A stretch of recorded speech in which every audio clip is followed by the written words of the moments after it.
Hi, I'm Sarah. The living room felt alive, filled with warmth and laughter as Michael and I put the final touches on the decorations for Lily's adoption ceremony. The scent of her favorite lilies mingled with the soft sweetness of vanilla candles flickering on the mantelpiece. Michael adjusted the banner that proudly read, "Welcome home, Lily." His hands were steady, but his eyes shimmered with excitement every time they met mine. "Everything's perfect, Sarah. Can you believe she's finally going to be officially ours?" His voice cracked with emotion. I smiled, tucking a stray lock of hair behind my ear. "I can't wait. After all we've been through, this feels like a dream." The journey hadn't been easy. Michael and I had spent years grappling with the heartbreak of infertility, each negative test a painful reminder of what we thought we couldn't have. But when we met Lily at the foster care center, with her bright eyes and shy smile, we knew she was meant to be our daughter. The adoption process had been long and exhausting, yet every step brought us closer to this moment. As guests started to arrive, the room filled with chatter and congratulatory smiles. My brother Ethan was one of the last to enter. His smile was tight, his eyes scanning the room with an unreadable expression. Despite his traditional views on family, which often caused tension at gatherings, I hoped today would be different. "Hey, Ethan. Glad you could make it," I greeted him, trying to keep things light. "Yeah, wouldn't miss it," he replied, though his tone was reserved. I always believed that family should be traditional." I met his gaze, my voice firm but calm. "Family isn't just about blood, Ethan. It's about love. Lily is as much our daughter as if I'd given birth to her." His frown deepened, but he said nothing more. The ceremony began, and as Michael and I stood beside Lily, her small hand wrapped tightly around mine, I felt the weight of this beautiful moment. The officiant was halfway through a heartfelt speech about families and new beginnings when Ethan abruptly stood up. "Lily's not a real family member. This is a lie. She's not one of us and never will be." "Ethan, enough." Michael's voice was steady and firm as he stepped forward. "Lily is our daughter, and your approval isn't needed." The room grew tense, guests shifting uncomfortably. Some murmured their support, while others seemed uncertain. Ethan, his confidence faltering, glanced around the room. "I'm just saying what everyone's thinking," he shot back, though his voice wavered. "No," I said, stepping forward. "You're saying what you think. Lily is our daughter, and if you can't accept that, maybe you should leave." Ethan stared at me, the fight draining from him as he saw the unity between Michael and me. Without another word, he turned and walked out, the door closing sharply behind him. The warmth that had briefly faded slowly returned as our friends and family rallied around us, their support a comforting blanket against the chill Ethan had left behind. Lily looked up at me, her smile so bright, so full of hope. In that moment, I knew we'd made the right choice. Not just for us, but for her. This was what family was truly about: love, commitment, and belonging, no matter the bloodlines. Michael squeezed my shoulder gently and then turned to the guests. "Please give us a moment," he said, guiding them toward the refreshment table. Once the room had emptied out a bit, I stepped outside, finding Ethan leaning against the porch railing, staring out into the yard. "Ethan, what happened in there? This was supposed to be a happy day, and you—" I trailed off, my voice thick with hurt. He didn't look at me, his voice tight. "You wouldn't understand, Sarah. You're changing everything our family stands for." "That's not true. I'm expanding what our family can be. Why can't you see that Lily is as much a part of this family as any of us?" Finally, he turned to face me, his eyes clouded with fear and frustration. "It's not just about today, Sarah. It's about what comes after. Adopting, it opens doors we can't close." "What about the family legacy? The lineage?" I scoffed, the word bitter in my mouth. "Legacy? Is our legacy more important than giving a loving home to a child who needs one? How can you be so selfish?" Ethan's posture deflated as he rubbed his forehead, his voice quieter. "It's not just selfishness. It's about preserving what we've known. You moving forward with this, it feels like you're leaving the rest of us behind, like our way of life isn't good enough." I softened, seeing the fear behind his words. "Ethan, you're letting fear control you. You're hurting everyone around you, especially a little girl who just wants to be loved. How can that preserve anything good?"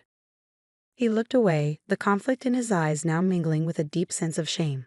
In the weeks following the adoption ceremony, the ground shifted beneath all of us, but none more so than Ethan. His once rigid and structured life, built on his unwavering beliefs, began to crumble. "Did you hear about Ethan?" Michael murmured one evening, scrolling through his phone as we settled on the couch. Lily was dozing peacefully between us. A knot formed in my stomach. "What now?" I asked, bracing myself. "He's been put on leave from work. Apparently, some of the board members heard about his outbursts at the ceremony. They're questioning his judgment, saying this isn't the first time he's let personal biases affect his professional decisions." The news didn't surprise me, but it still felt heavy. Ethan had always prided himself on his career. His identity was so deeply intertwined with his professional success that I knew this would cut him to the core. As Ethan's world seemed to shrink, ours expanded with a new and profound sense of belonging. The community's response to the adoption had been overwhelmingly supportive. Neighbors who had attended the ceremony expressed both their disdain for Ethan's behavior and admiration for our strength. Our friends and extended family rallied around us, organizing small gatherings, playdates, and outings for Lily. They made sure she felt the embrace of a community that saw her as one of their own. "Mommy, everyone is really nice here," Lily remarked one day, her voice full of innocent wonder as we watched her play in the park with her new friends. "They are, sweetheart, they really are," I replied, my heart swelling with warmth. Her simple observation touched me deeply, a reminder of just how far we had come. The contrast between our growing support system and Ethan's increasingly solitary struggle was stark. While his life seemed to fracture, ours flourished. It became clearer with each passing day that the open hearts around us had given us something far more valuable than tradition or bloodlines could ever offer. As we continued to build our lives around love, connection, and acceptance, it was evident that while Ethan had lost much, we had gained immeasurably more. Our community, our friends, and our family didn't just accept us. They celebrated us. And in that celebration, we found the truest meaning of family. Months had passed since Ethan's disruptive outburst, and the ripples from that day had finally settled into a calm, steady rhythm for us. But for Ethan, the consequences of his actions had only deepened. One crisp autumn evening, as Michael and I planned a small gathering to celebrate Lily's adoption anniversary, my phone rang. It was Ethan. His voice, once so confident, was now low and tinged with defeat. "Sarah, I've been doing a lot of thinking. I know I've made mistakes, huge ones. I'm sorry, truly. Can we meet? I want to make things right." I paused, the phone heavy in my hand. The old pain, dulled by time, still throbbed at his words. "Ethan, I appreciate your apology, but I can't put my family through more turmoil. We need to heal, and right now, that means doing it without you." A silence stretched between us. Finally, he sighed, his voice quiet. "I understand."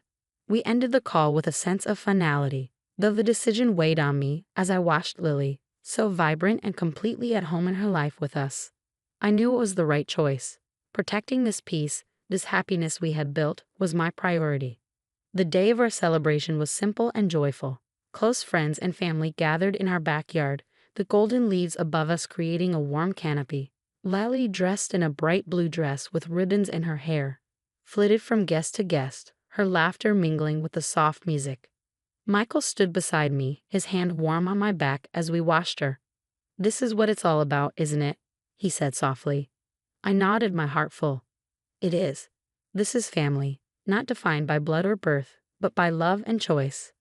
As the party continued, I stepped aside for a moment, taking in the scene before me. This was our chosen family, diverse, beautiful, and strong. We had created a circle of love and support that was just as real and legitimate as any traditional family. In the quiet corners of my thoughts, I hoped Ethan would one day find his way to understanding and acceptance. But our paths had diverged. His journey was no longer intertwined with ours. I turned back to the celebration, to my husband, my daughter, and the friends who had stood by us through it all. In the laughter, the shared stories, the clinking of glasses, and the setting sun, I saw the true essence of family. It was resilience. It was forgiveness, not always of each other, but of the hardships we have faced and overcome. It was the forward motion of lives bound together by choice and by the simple, profound act of love. Ethan's absence was a poignant reminder of the cost of holding too tightly to unyielding beliefs. Alone and regretful, his path stood in stark contrast to the vibrant, inclusive circle we had drawn around ourselves. In this new beginning, There was no room for the narrowness of the past, only the wide, embracing love of our present and future. This was our family, legitimate, undeniable, and real. That brings us to the end of our story. Now, I have a question for all of you. Do you believe that family should be defined strictly by blood ties, or can chosen relationships provide the same sense of belonging and love? What are your thoughts on creating family bonds through choice rather than traditional lineage? Please share your opinions in the comments below. Hi, I'm Olivia Carter. I'm 25, fresh out of college with an art degree and sitting on a trust fund that could make most people's heads spin. But here's the twist. I've got big dreams of making it as an artist on my own terms. No handouts, no shortcuts. Just me, my brushes, and a whole lot of determination. Life was looking pretty sweet when I moved in with my fiancé, Mark, into this fancy suburban neighborhood where every house looked straight out of a magazine. One day, Mark was practically bouncing with excitement. "Babe, you've got to meet my mom," he said, grinning. "She's dying to get to know you better." I had no idea that meeting would be the start of something I couldn't have seen coming. Enter Evelyn, my future mother-in-law. Imagine the perfect suburban mom, but with eyes that could slice through steel. She greeted me with open arms and a smile that didn't quite meet those razor-sharp eyes. "Olivia, darling," she said, air kissing my cheeks. "Mark has told me so much about you. We simply must have lunch and get to know each other better." I nodded, though I couldn't shake the feeling that she was sizing me up. "Sounds great, Mrs. Thompson." "Oh, please," she laughed, "call me Evelyn. We're practically family now." In the weeks that followed, Evelyn was everywhere, dropping by unannounced, calling at all hours, always with that same plastic smile and endless questions. "So, Olivia," she'd say sweetly, "Mark mentioned you have quite the nest egg tucked away. How fortunate." I'd brush it off with a laugh. "Oh, just something for art school." But Evelyn wouldn't let it go. One day, during lunch at an overpriced cafe, she leaned in close. "You know, dear, in this family, we believe in sharing our blessings. Have you ever thought about how your fund could benefit us all?" I nearly choked on my avocado toast. "I'm sorry, what?" She patted my hand, all motherly. "Oh, I'm just thinking out loud. But with Mark's business ventures and my charity work, we could really make that money work for us." Alarm bells went off in my head, but I pushed them aside. This was Mark's mom. Surely she couldn't be serious. Things came to a head one night when Mark dropped a bombshell. "Babe, I've been thinking," he began. "Why don't we open a joint account? You know, pool our resources." I froze. "Why?" I asked, trying to keep my voice steady. He shrugged, looking too casual. "Just seems like the smart thing to do. We're getting married, after all." A knot tightened in my stomach. "Mark, you know my trust fund is for art school." He gave me a pleading look. "Don't you trust me?" There it was, the guilt trip. With a sigh, I gave in. "Fine, but just for household stuff." "Okay." He grinned, pulling me into a hug. "You're the best. I love you." But as I hugged him, a sinking feeling settled in my chest. I couldn't shake the sense that I had just made a huge mistake. I should have known something was wrong when I couldn't access our joint account online. Panicked, I went to the bank. "I'm sorry, Miss Carter," the teller said. "There seems to be an issue with your account." My heart dropped. "What kind of issue?" She hesitated. "There have been several large withdrawals recently. Your balance is significantly lower than it should be." "How much lower?" I asked, barely able to speak. When she showed me the number, I felt sick. Almost everything was gone. I rushed home to find Mark slumped on the couch, looking miserable. "Where's the money, Mark?" He flinched. "Liv, I can explain." "Explain what?"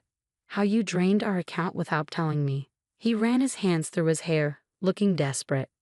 "I messed up, okay. I got in too deep. The casinos, the cards. I thought I could win it back." "Casinos? Cards? What are you talking about?" That's when it all came out, his hidden gambling addiction, the massive debts to dangerous people.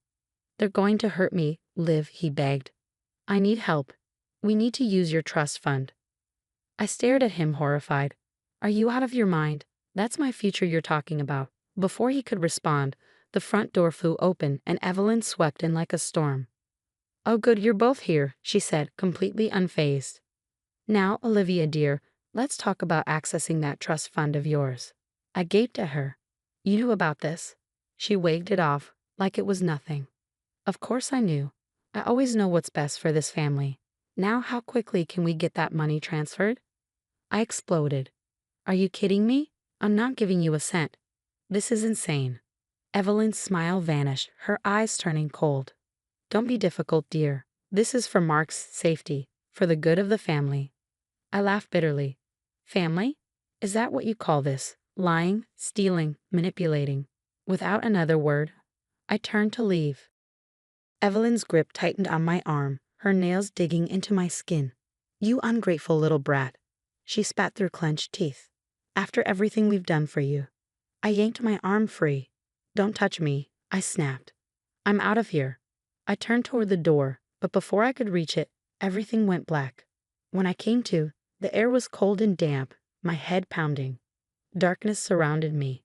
As my eyes adjusted, I realized where I was, the basement, and the door was locked. Panic surged through me as I pounded on the door, shouting, "Let me out."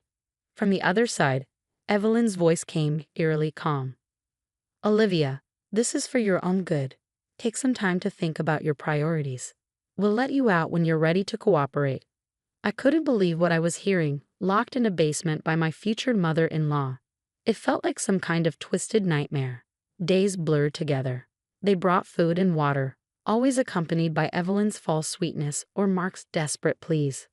Mark would come down, his face pale and drawn. Liv, you don't understand, he'd say, his voice trembling. These guys, they're serious. They'll kill me if I don't pay them. But no matter how much he begged or threatened, I stood my ground. There was no way I was giving them my trust fund. By the third day, I was losing it, cabin fever setting in fast. Then I remembered my phone. Zoe, my best friend from college. Years ago, we'd come up with this ridiculous emergency code. I just had to hope she'd remember it. When Mark came down again, I played my part. Water, I croaked weakly. Please. He hesitated but then nodded, starting to turn away. Can I at least have my phone? To play some music. To my surprise, he agreed. The moment I had the phone in my hand, I sent Zoe a text. Just 3 emojis. A house, a basement, and an SOS. I prayed she'd understand. Hours passed. Then suddenly, a commotion erupted upstairs. Shouting, heavy footsteps. Police, open up. The basement door flew open and light flooded in, blinding me. Strong arms lifted me as officers carried me up and out of the basement. As I stumbled into the sunlight, I caught sight of Evelyn and Mark, both handcuffed, being led to police cars. The shock on their faces would have been satisfying if I wasn't so overwhelmed. Everything after that was a blur. Paramedics checking me over. Police asking questions, my parents rushing to my side, tearful and shaken. Oh, sweetie, my mom sobbed, hugging me tight. We were so worried. My dad's face was grim. They won't get away with this, Olivia. I promise you that. At the hospital, a detective with kind eyes sat beside my bed. Miss Carter, I know this is hard, but we need to understand what happened. I took a deep breath and told him everything. The manipulation, the joint account, their constant pressure for my trust fund. He listened carefully, then spoke softly. I'm afraid this goes beyond just you. We've uncovered evidence of multiple victims. My heart sank. Others? How many? More than a dozen so far. Young women, all with substantial assets. You're the first to escape. The weight of it crashed down on me. I wasn't alone, but that didn't bring much comfort. Weeks passed in a blur of statements, meetings with lawyers, and therapy sessions as I tried to piece my life back together. Trust, once shattered, felt impossible to rebuild. One afternoon, sitting in my therapist's office, I finally broke down. How could I have been so stupid? I sobbed. Dr. Ramirez leaned forward, her voice gentle but steady. Olivia, you're not stupid. You were the victim of skilled manipulators, but you're also a survivor. I want to fight back, I told my lawyer one day. Not just for me, but for everyone they hurt. He nodded, a determined glint in his eyes. We'll hit them where it hurts, through their assets, and we'll make sure they never do this to anyone else. As I left his office, a plan began to form in my mind. I caught a glimpse of myself in a window, and for the first time in months I saw a spark of the old Olivia. You messed with the wrong artist, I muttered, a grim smile spreading across my face. The Thompsons thought they could back me into a corner, but they had no idea I was about to create my masterpiece, and I was calling it justice. Turns out, Evelyn's so-called charity work was as charitable as a loan shark in a soup kitchen. With the help of a badass financial investigator named Sam, we uncovered a web of fraud so intricate it made my head spin. "Look at this," Sam said one day, pointing at her computer screen. "Evelyn's been cooking the books for years. Fake donations, inflated expenses, the works." I leaned in, my artist's eye catching the patterns in the numbers. "It's like a twisted masterpiece of greed." Sam nodded grimly. "And we're going to dismantle it, piece by piece." One afternoon, while grabbing coffee, my phone buzzed with a news alert. Local businessman arrested in connection with organized crime ring. There he was, my ex-fiancé, being led away in handcuffs. I should have felt satisfaction, but all I felt was a hollow ache. Guess those business ventures weren't so legit after all. Huh, Mark. I muttered to my phone. But the real fireworks came when Evelyn's empire began to crumble. It was like watching a house of cards collapse in slow motion. First, her friends started distancing themselves. Then came the whispers and the pointed looks. "Did you hear about Evelyn Thompson?" I overheard someone saying at my favorite coffee shop. "They say she's been stealing from her own charities." I sipped my latte, hiding a smirk. If only they knew. As satisfying as it was to see the Thompsons face justice, I knew I had to do more. Their victims, people like me, needed help. That's how the Phoenix Foundation was born. At our first support group meeting, I looked around the room, seeing the pain and determination in each face. "We're not victims anymore," I said, my voice stronger than I felt. "We're survivors, and together we'll make sure no one else goes through what we did." The months flew by. Between managing the foundation and diving back into my art, I barely had time to breathe. But for the first time in ages, I felt free. Art school was everything I dreamed of and more. My painful experiences fueled my creativity in ways I never expected. My first gallery showing featured a series called Broken Trusts, abstract pieces that spoke of betrayal and resilience.